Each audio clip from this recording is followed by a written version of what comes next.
Great-Grandfather by Christian Andersen. Great-grandfather was so lovable, wise and good.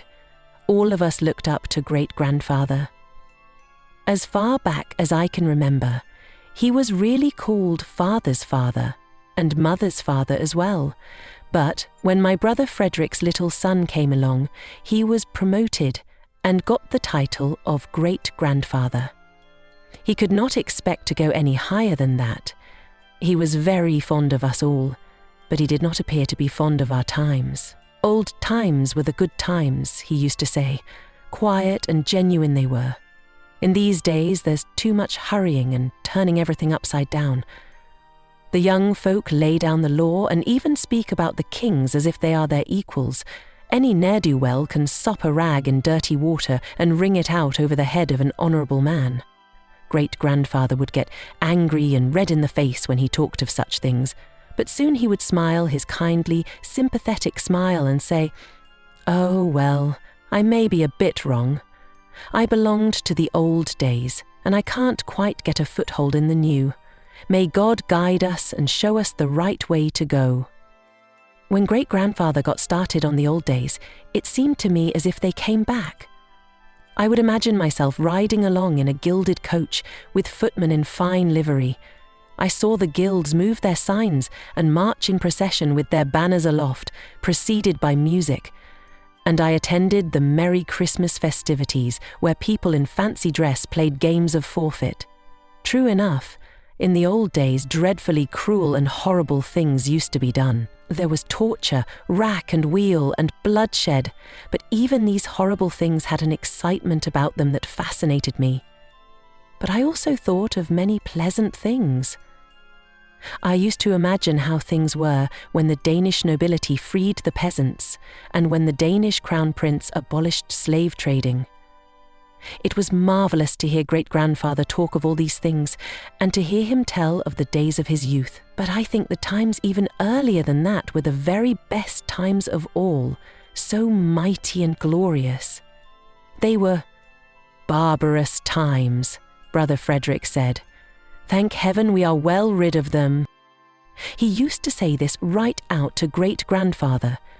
This was most improper, I know, but just the same I always had great respect for Frederick. He was my oldest brother, and he used to say he was old enough to be my father, but then he was always saying the oddest things. He had graduated with the highest honours, and was so quick and clever in his work at father's office, that father meant to make him a partner before long. Of us all, he was the one with whom great-grandfather talked most, but they always began to argue, for they did not get along well together. They did not understand each other, those two, and the family said they never would. But, even as young as I was, I soon felt that they were indispensable to each other. Grandfather would listen with the brightest look in his eyes while Frederick spoke of or read aloud about scientific progress and new discoveries in the laws of nature, and about all the other marvels of our times. The human race gets cleverer, but it doesn't get better. Great-grandfather would say, people invent the most terrible and harmful weapons with which to kill and injure each other. Then the war will be over that much sooner, Frederick would tell him. No need now for us to wait 7 years for the blessings of peace.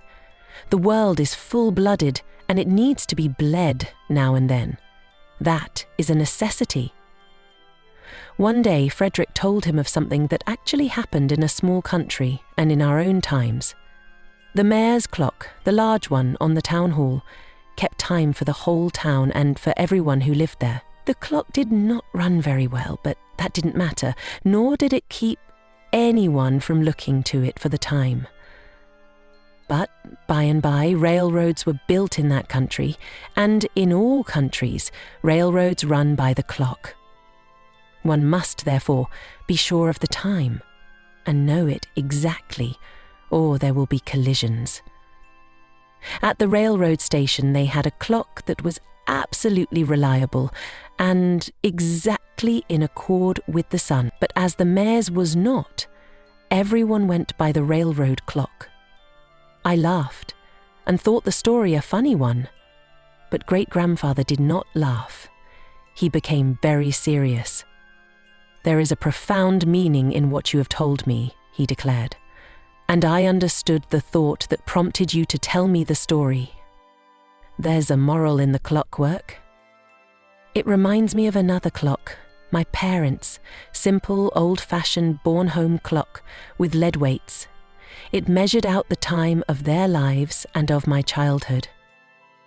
Perhaps it didn't run any too well, but it ran just the same.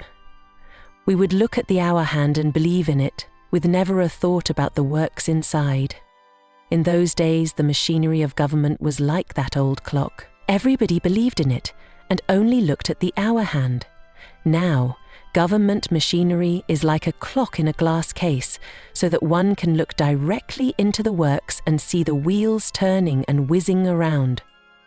Sometimes we become quite frightened over this spring or that wheel, and then I wonder how it is possible for all these complicated parts to tell the right time. I have lost my childish belief in the rightness of the old clock. That is the weakness of this age. Great-grandfather would talk on until he became quite angry. He and Frederick could not agree, yet they could not bear to be separated. Just like old times and new. Both of them felt this, and so did our whole family when Frederick was to set out on his journey to faraway America. It was on business for the company, so the journey had to be made. To great-grandfather, it was a sad parting, and it seemed a long, long journey, all the way across a great ocean and to the other side of the globe. "You shall get a letter from me every fortnight," Frederick promised. "And faster than any letter can go, you shall hear from me by telegraph. The days will be like hours, and the hours like minutes." By telegraph, we received Frederick's greeting to us from England just as he boarded the steamship. Sooner than any letter could reach us, even though the swift sailing clouds had been our postmen, came greetings from America, where Frederick had landed only a few hours before. "What a glorious and divine inspiration has been granted our age," said great-grandfather. "It is a true blessing to the human race." "And it was in our country," I said, "that the natural principle underlying the telegraph was first understood and stated. Frederick told me so." "Yes," great-grandfather said, and he kissed me. "Yes, and I once looked into the kindly eyes that were the first to see and understand this marvelous law of nature. His were the eyes of a child, like yours, and I have shaken his hand." Then he kissed me again. More than a month had gone by when a letter came from Frederick with the news that he was engaged to a beautiful and lovable young lady. He was sure that everyone in our family would be delighted with her, and he sent us her photograph. We looked at it first with our bare eyes and then with a magnifying glass, for the advantage of photographs is not only that they stand close inspection through the strongest glass, but that then you see the full likeness even better. No painter has ever been able to do that, even in the greatest of the ages past. If only this discovery had been made earlier, then we could have seen the world's greatest and most illustrious men face to face. "How gentle and good this young girl looks," great-grandfather said, and stared through the glass.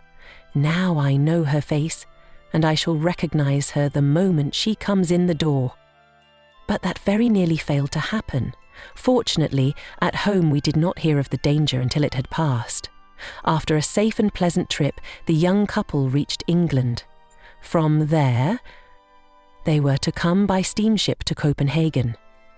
When they came in sight of the Danish coast, the white sand dunes along the western shore of Jutland, a heavy sea arose and dashed the ship against the shore. The enormous waves threatened to break the grounded ship in pieces. No lifeboat could reach them. Night fell, but out of the darkness burst a brightly flashing rocket from the shore. It shot far out over the grounded ship and brought a line to those on board. Once this connection between ship and shore was made fast, a rescue buoy was carefully drawn through the rough, tumultuous sea to the shore. In it was a lovely young woman, safe and sound, and marvellously happy when she and her young husband again stood together on the shore. Every soul on board was saved before the break of day. Here in Copenhagen we were sound asleep, dreaming neither of grief nor of danger. When we were gathered at the breakfast table, we heard a rumour that an English steamship had been wrecked on the west coast. We grew heartsick with anxiety, but within an hour we received a telegram from those who were dear to us. Frederick and his young bride were saved. They would soon be with us. Everyone cried, and I cried too. Great-grandfather cried and clasped his hands. I am sure he gave thanks for the age in which we live. For that very day, he gave $200 toward raising a monument to Hans Christian Ørsted. When Frederick came home with his bride and heard of it, he said, "That was right, great-grandfather. Now let me read to you what Ørsted wrote a great many years ago about the old times and the new." I hope you liked the story and are interested in more stories on this channel. If you liked it, subscribe to my channel and click on the bell so you don't miss any new stories in the future. Of course, I will be happy about a like.